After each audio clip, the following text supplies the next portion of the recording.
even the sun. I mean, it makes a change for the sun to actually have words on the front cover, but...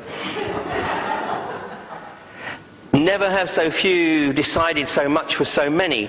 And earlier, I think it was this week, Trevor Kavanagh, who, I mean, I've been saying for many years that this guy is the most important political commentator in the country.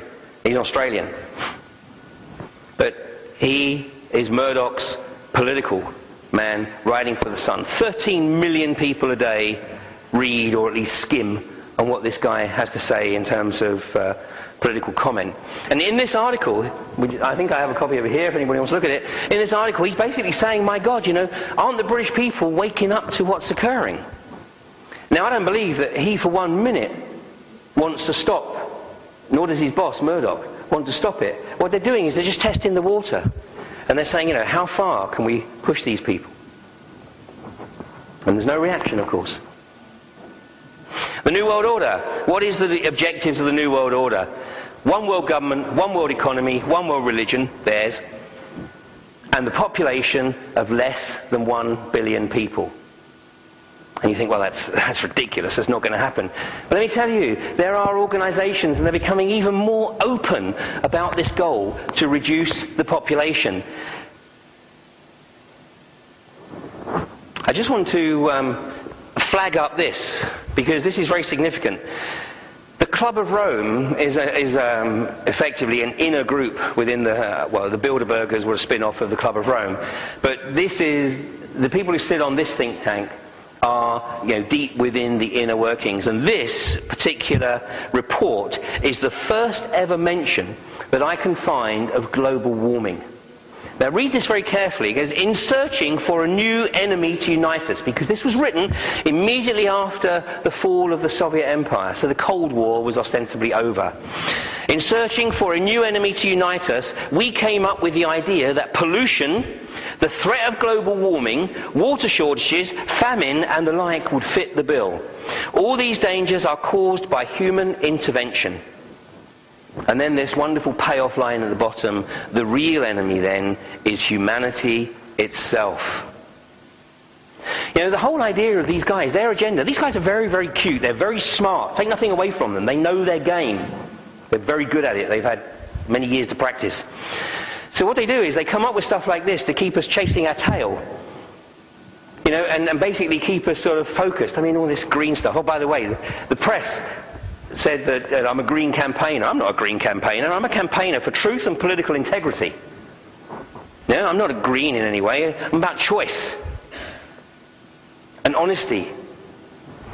You know, and what these guys are making very clear is that they will come up with an agenda that keeps people locked into this vicious cycle. You know, and we can tax them for it. We can come up with all these green taxes. I mean, this stuff about peak oil, I mean, the DVD of the talk that I gave here a few weeks ago on peak oil will be available very shortly. But look at the evidence. Look at the backlog of aircraft. Look at what the oil companies are doing. Peak oil, at best, is 50, 100 years away. What I'm talking to you about tonight is 2.5 years away and less. This wonderful piece of work, Dr. Eric Pianka, professor of zoology at the University of Texas in Austin, and he made a speech less than 2 years ago, and he said, basically, the top scientist gave a speech, the Texas Academy of Science, in which he advocated the need, listen carefully, to exterminate 90% of the population through the airborne Ebola virus. Dr. Pianka's chilling comments and their enthusiastic reception again underscore the elite's agenda to enact horrifying measures of population control. And this guy got a standing ovation. And just in case anybody's in any doubt, this henge is called the Georgia Guidestones. And it manifested mysteriously in 1980. And on it, there's, I think, 12 objectives, and they're carved out in 12 languages. I'm not going to go through all the objectives, but you might be interested in a couple of them, because what the top one says, maintain humanity under 500 million in perpetual balance with nature. Under 500 million. Now, at least Pianka said 1 billion. I mean, these guys are going to 500. I mean, that's The US population is 300 million right now. So these guys are talking about whoever manifested these stones mysteriously 27 years ago is talking about 500 million people. And then the next one is guide reproduction wisely, improving fitness and diversity. Where did we last hear that? Oh, Mein Kampf. You know, we're talking the same agenda. The same agenda. The SS was known as the Brotherhood of Death. Skull and Bones is known as the Brotherhood of Death. And so are the Jesuits. On 9/11, Senator Gary Hart made a statement on TV. And in that statement he said, Americans will likely die on American soil, possibly in large numbers. Now, when I heard him make that speech, and it took me a couple of months before I actually sort of managed to find the video of it and look at it again, because it was a speech, I was watching it in Belize, so it was early in the morning for me when 9/11 was going down, but I remembered that speech. But I later traced it. He wasn't actually making that speech from any original point of view. He was actually quoting from another report written by another extreme right-wing group like the Project for New American Century, and it was the Hart-Rudman US Commission on National Security, and they actually included this statement in their report. Americans will likely die, possibly in large numbers. Well, you know what? I reckon he was talking about the pharmaceutical industry. Because in the US alone, there are over 106,000 deaths every year, and catch this next bit, from properly prescribed medicines. Taken exactly as directed. From properly prescribed medicines. I mean, I tell you, this has opened up a whole new avenue of research for me. And there's one particular book that I came across. It's called Corporate Crime in the Pharmaceutical Industry. And when I tried to get my hands on it, you know what I was being told was that the pharmaceutical industry, this book was published in 1984, had basically tried to buy up every copy of this book.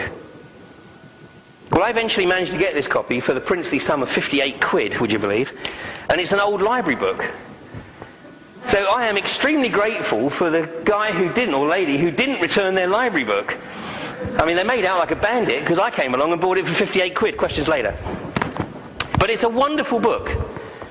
Corporate Crime in the Pharmaceutical Industry. I mean, wonderful in a perverse sort of way because it gives insights. And you can see that these guys know that this kind of death rate is normal. But they're happy to live with it.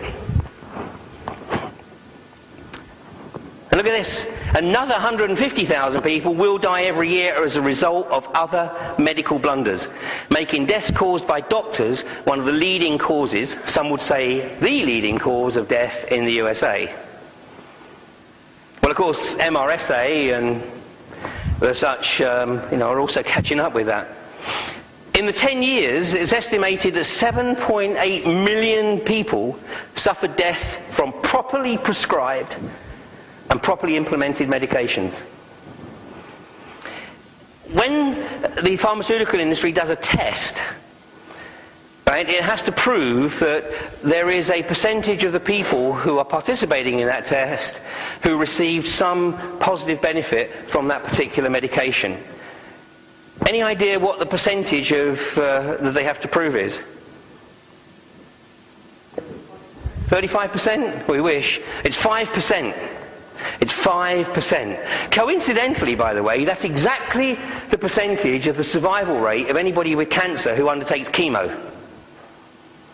You've actually got more chance. You've got more chance of survival by picking up a pistol with one bullet in the chamber and spinning the chamber. You've got a 1 in 6 chance of survival then. But with chemo, it's 5%, the same level as they have to prove the efficacy of the drugs.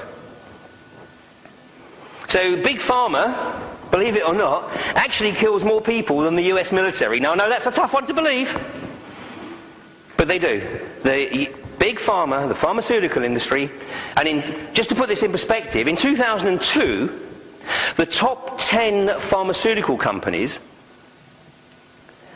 earned more in profits than the rest of the 490 companies in the Fortune 500 put together. And the reason I'm using 2002 is because that changed in 2003 with the oil industry deciding to get a piece of the action. But this is the magnitude of the profitability.